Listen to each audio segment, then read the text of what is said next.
Your Grace, Archbishop John Sherrington, Archbishop of Liverpool, without whose graciousness and kindness and generosity we could not have been here today.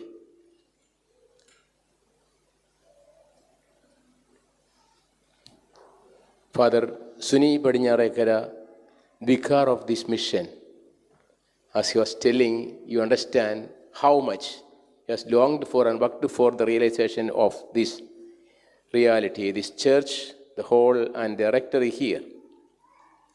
My dear Bishop Jose Pandacharil, who came with me to participate in this inauguration, Reverend Father Hugh Bullock, Thomas Mulavanal, Anthony Chundalikat, Saji Malayaputhamari, and Annie Lucas, who are giving words of felicitation, Sergeant Thomas, and all those who are present here. This is really a day of great joy for all of us. The words of our beloved Mother Mary, my soul magnifies the Lord, and my heart rejoices in the God, my Savior. These are the words we can repeat with her with a full conviction, because this is a wonderful thing that we have achieved. As I told, mainly the earnest interest of the Archbishop of Liverpool has realized this dream. We have been dreaming it since a very long time, but it has realized because of their generosity, and we should be ever grateful to them.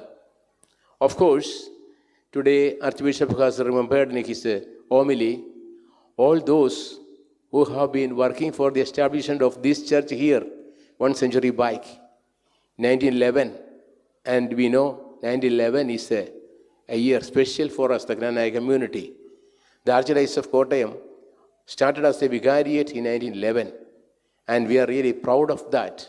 And God was preparing this church from that day, and that's why they have built the church in 1911 and handed over to us as a small community as a gift.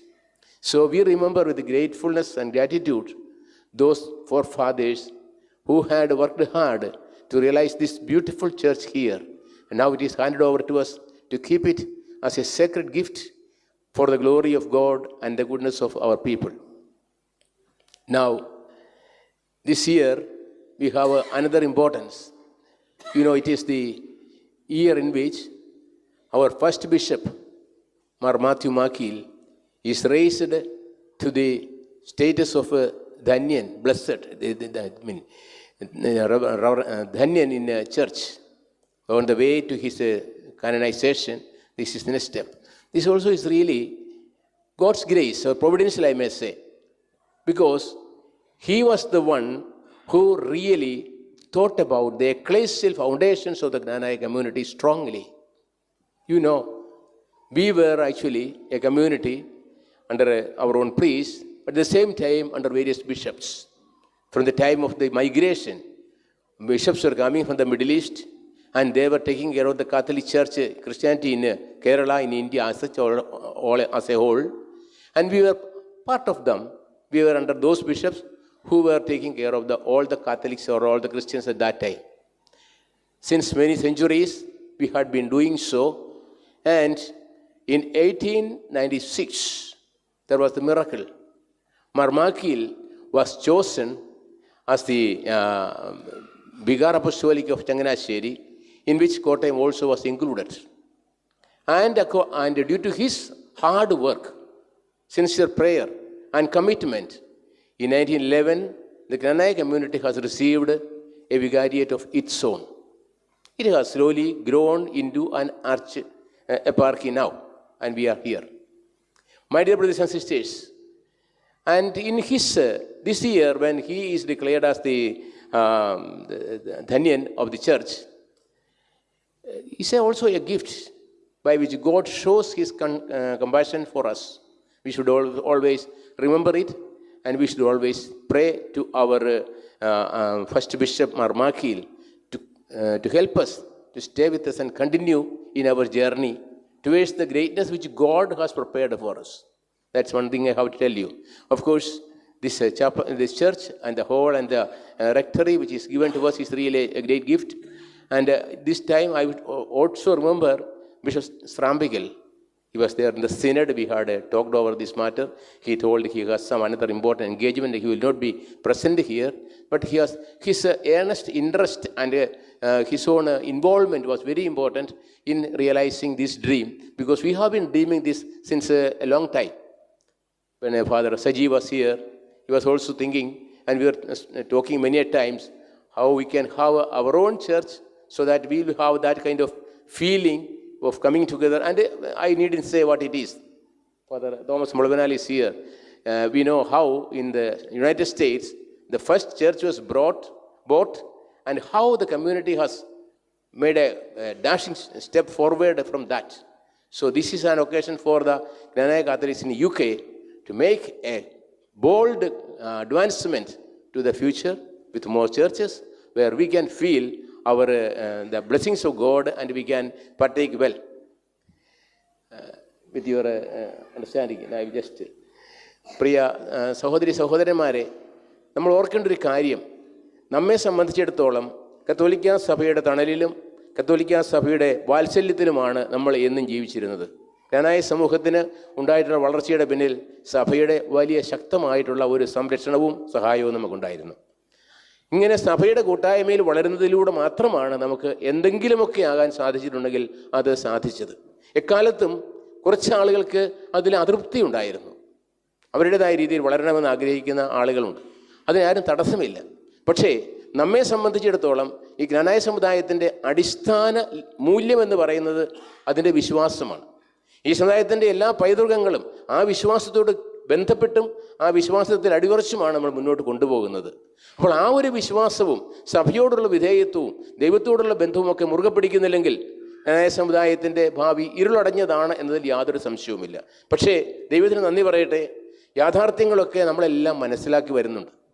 എങ്ങനെയാണ് ഇവിടെ തന്നെ ഈ വർഷങ്ങളിലൂടെ നമ്മുടെ പ്രവർത്തനങ്ങൾ നമുക്ക് ദൈവാനുഗ്രഹപ്രദമായി തീർന്നത് എന്നുള്ളത് ഞാൻ പ്രത്യേകം പറയേണ്ട കാര്യമില്ല, നിങ്ങൾക്കെല്ലാം അറിയാം.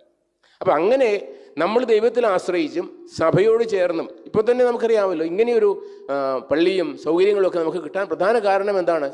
ബിക്കോസ് അവർ മനസ്സിലാക്കുന്നതനുസരിച്ച് നമ്മൾ കത്തോലിക്കരാണ്, കത്തോലിക്ക സഭയുടെ ഭാഗമാണ്. അപ്പോൾ കത്തോലിക്ക സഭയുടെ ഭാഗമായിട്ടുള്ള ഈ കമ്മ്യൂണിറ്റിക്ക് അവരുടേതായിട്ടുള്ള സംവിധാനം ഉണ്ടാക്കുന്ന കാര്യത്തിൽ സഭ കാണുന്നത് നമ്മളെല്ലാം സഹോദരങ്ങളായിട്ടാണ്. ഇത് നമ്മൾ മനസ്സിലാക്കുന്നില്ല.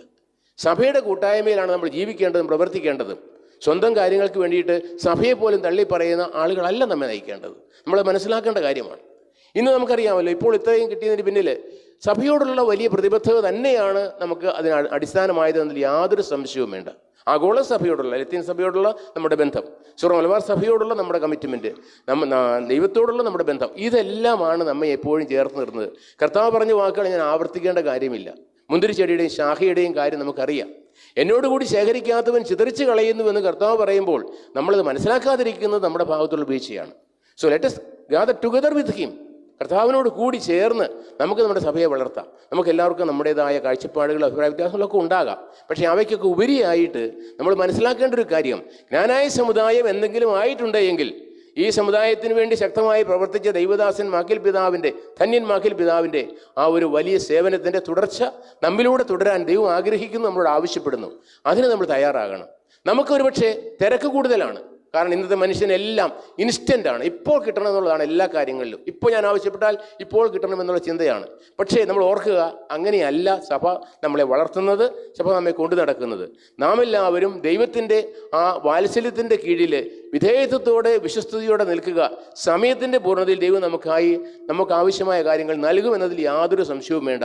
345 നമ്മൾ കേരളത്തിലേക്ക് വന്നവരാണ്. അതിനുശേഷം എത്രയോ നൂറ്റാണ്ടുകൾക്ക് ശേഷമാണ് ജ്ഞാനായ സമുദായത്തിൽ നിന്ന് ഒരാളെ ദൈവം മെത്രാൻ സ്ഥാനത്തേക്ക് ഉയർത്തുകയും ഈ സമൂഹത്തിന് അധിപനായിട്ട് നൽകുകയും ചെയ്തത്. അത് വലിയൊരു കാലമായിരുന്നു. ആ കാലഘട്ടത്തിലും നമ്മുടെ പിതാക്കന്മാർ ചെയ്തത് എന്താ? ഞങ്ങൾക്കില്ല, വേണ്ട എന്ന് പറഞ്ഞ് പോവുകയല്ല ചെയ്തത്. അവർ സഭയോട് ചേർന്ന് നിന്നു. അന്ന് വന്നിരുന്ന മെത്രാന്മാരുമായിട്ട് നല്ല ബന്ധം പുലർത്തി. അങ്ങനെയാണ് വളർന്നത്. ആവശ്യങ്ങൾ നമ്മൾ പറയും, സഭ അത് മനസ്സിലാക്കും, സാധിക്കുന്നത് പോലെ അതിനുള്ള പരിഹാരം കണ്ടെത്തും. അങ്ങനെയാണ് ചെയ്യുന്നത്. അതുകൊണ്ട് ഈ ഒരു സംഭവം തന്നെ നമ്മളെ സംബന്ധിച്ചിടത്തോളം വലിയ ഒരു ഐ ഓപ്പണറാണ്, നമ്മുടെ കണ്ണ് തുറക്കുന്ന ഒന്നാണ്. നമ്മൾ എന്താണ്? നമ്മൾ കത്തോലിക്ക സഭയുടെ ഭാഗമാണ്. ആ വിശ്വാസത്തിൽ വളരുന്നവരാണ്. യേശുക്രിസ്തുവിൻ്റെ രക്തത്താൽ വിലയ്ക്ക് വാങ്ങപ്പെട്ടവരാണ്, ദൈവത്താൽ വിളിച്ചു കൂട്ടപ്പെട്ടവരാണ്. ഇക്കാര്യമൊക്കെ മറന്നാൽ നമ്മൾ മറ്റെന്തോ ആയിത്തീരും. നമ്മുടെ കാരണവന്മാർ, നമ്മുടെ പിതാക്കന്മാർ നമുക്ക് പകർന്നു തന്ന ഏറ്റവും വലിയ പൈതൃകമെന്ന് പറയുന്നത് ഈ വിശ്വാസമാണ്. ആ വിശ്വാസത്തെ ഈ സഭയോട് ചേർത്ത് മുന്നോട്ട് കൊണ്ടുപോകാൻ പരിശ്രമിക്കുന്നില്ലെങ്കിൽ അത് മുറിഞ്ഞു പോയ ശാഖ പോലെ ഉണങ്ങിപ്പോകുമെന്നുള്ളത് യാതൊരു തർക്കവുമില്ല.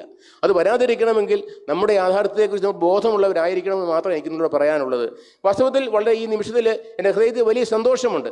നമുക്കിവിടെ ഒരു സ്വന്തമായിട്ടൊരു ദേവാലയം ഉണ്ടാകുന്നതിനുള്ള ചില പ്രായോഗിക ബുദ്ധിമുട്ടുകൾ എങ്ങനെ അതിജീവിക്കാമെന്ന് ആഗ്രഹിച്ചും ചിന്തിച്ചും വളരെയേറെ കാലം നമ്മൾ കഴിഞ്ഞതാണ്. എങ്കിലും ദൈവകൃപയാൽ ഇപ്പോൾ ഇങ്ങനെയുള്ള സംവിധാനം ഉണ്ടായിരിക്കുന്നു. ഇനിയും നമുക്ക് വളരാനായിട്ട് സാധിക്കും. നമ്മൾ തിരക്ക് കൂട്ടണ്ട. നമ്മളെ സംബന്ധിച്ചിടത്തോളം സമയാസമയങ്ങളിൽ ദൈവം നമുക്ക് ആവശ്യമുള്ള അനുഗ്രഹങ്ങൾ നൽകുന്നുണ്ട് എന്നതിൽ യാതൊരു തർക്കവുമില്ല. ദൈവത്തിൻ്റെ സമയമാണ് പ്രധാനം. എന്ന് ഞാൻ ഇവിടെ വായിച്ചതുപോലെ ഒരാൾ വന്ന് കർത്താവിനോട് മാപ്പ് പറയുകയാണ്, കർത്താവെ അറിയാതെ തെറ്റിപ്പോയി, ഞാൻ ഒത്തിരി ലേറ്റായിപ്പോയി നിന്നെ കാണാനായിട്ട്. അപ്പോൾ കർത്താവ് പറഞ്ഞു, വേണ്ട, വിഷമിക്കണ്ട, നമ്മുടെ രണ്ടും ക്ലോക്ക് രണ്ട് ക്ലോക്കാണ്. ദൈവത്തിൻ്റെ ക്ലോക്ക് എന്ന് പറയുന്നത് നമ്മളെ മനസ്സിലാക്കുന്ന ഒന്നാണ്.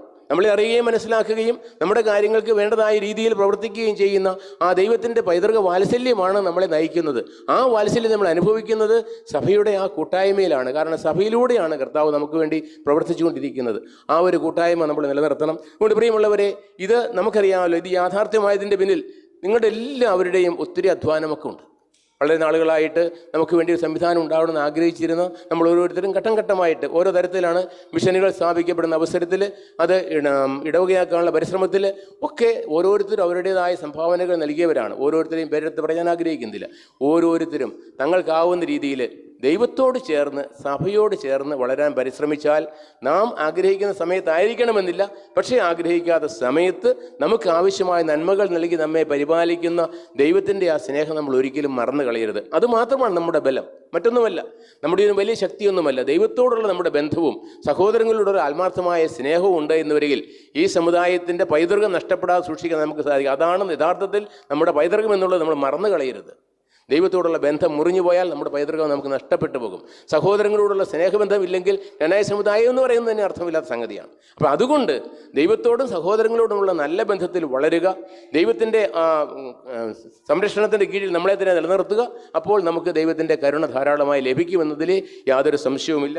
അതുകൊണ്ട് ഈ ഒരു അവസരം നമ്മെ സംബന്ധിച്ചിടത്തോളം സന്തോഷിക്കാനുള്ള അവസരമാണ്. ദൈവം നമുക്കൊരു നല്ല ഒരു സംവിധാനം ഒരുക്കി തന്നിരിക്കുന്നു. ദൈവത്തിന് നന്ദി പറയാം. ഇനിയും ദൈവത്തിൽ ആശ്രയിച്ച് മുന്നോട്ട് പോകാൻ പരിശ്രമിക്കാം.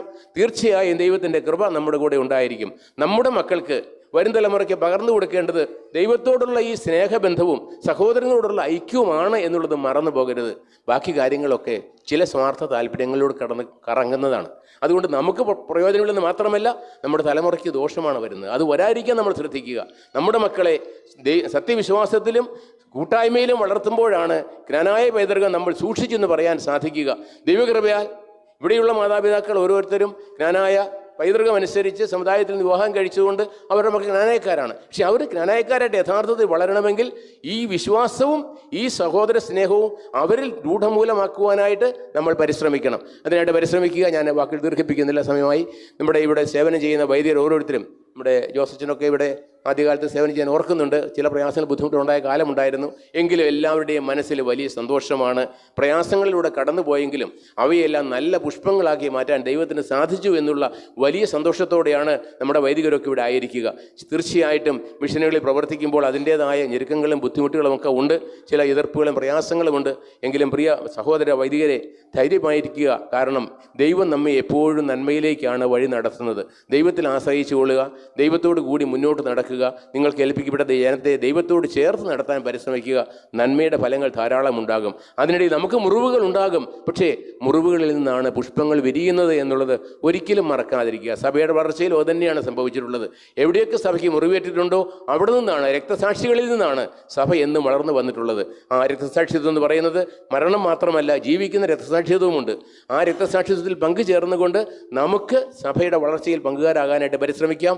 അപ്പോൾ നല്ല വിശ്വാസവും സ്നേഹവുമുള്ള സൗരഭ്യം പുലർത്തുന്ന പുഷ്പങ്ങൾ സഭയുടെ കൂട്ടായ്മയിൽ വളരുകയും വിടരുകയും ചെയ്യും. ഏതെല്ലാം തരത്തിലെന്ന് നമുക്ക് പറയാൻ പറ്റില്ല. പക്ഷേ സംശയിക്കേണ്ട, ദൈവം സ്നേഹത്തോടും വാത്സല്യത്തോടും കൂടി സംരക്ഷിക്കുന്ന ഒരു ചെറിയ അജഗണമാണിത്. അതുകൊണ്ട് ദൈവത്തോട് ചേർന്ന് നിൽക്കുന്ന അജഗണത്തിന് ഒരു ഭയാശങ്കയും വേണ്ട, ധൈര്യപൂർവ്വം മുന്നോട്ട് പോകുവാനായിട്ട് സാധിക്കും. അതായിരിക്കട്ടെ നമ്മുടെ പരിശ്രമം. ഇത് നമുക്ക് കിട്ടിയ ഒരു ശക്തമായിട്ടുള്ള ഒരു ഇമ്പറ്റസാണ്.